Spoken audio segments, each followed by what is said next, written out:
Genesis chapter 7. Then the Lord said to Noah, "Enter the ark, you and all your household, for you alone I have seen to be righteous before me in this generation. You shall take with you 7 pairs of every clean animal, a male and his female, and 2 of the animals that are not clean, a male and his female, also of the birds of the sky, 7 pairs, male and female, to keep their offspring alive on the face of all the earth. For after 7 more days, I will send rain on the earth for 40 days and 40 nights, and I will wipe out from the face of the land every living thing that I have made." So Noah acted in accordance with everything that the Lord had commanded him. Now Noah was 600 years old when the flood of water came upon the earth. Then Noah and his sons, his wife, and his sons' wives with him entered the ark because of the waters of the flood, of clean animals and animals that are not clean, and birds and everything that crawls on the ground.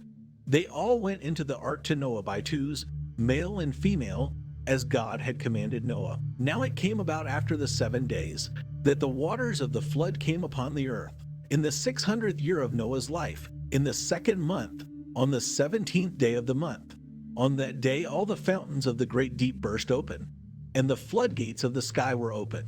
The rain fell upon the earth for 40 days and 40 nights. On this very same day Noah, Shem, Ham, and Japheth, the sons of Noah, and Noah's wife and the 3 wives of his sons with them, entered the ark, they and every animal according to its kind, and all the livestock according to their kind, and every crawling thing that crawls on the earth according to its kind, and every bird according to its kind, all sorts of birds. So they went into the ark to Noah by twos of all flesh in which there was the breath of life. Those that entered, male and female of all flesh, entered as God had commanded him, and the Lord closed the door behind him. Then the flood came upon the earth for 40 days, and the water increased and lifted up the ark, so that it rose above the earth.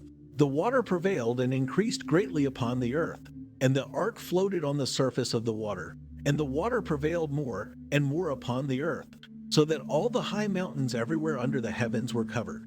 The water prevailed 15 cubits higher, and the mountains were covered. So all creatures that moved on the earth perished, birds, livestock, animals, and every swarming thing that swarms upon the earth.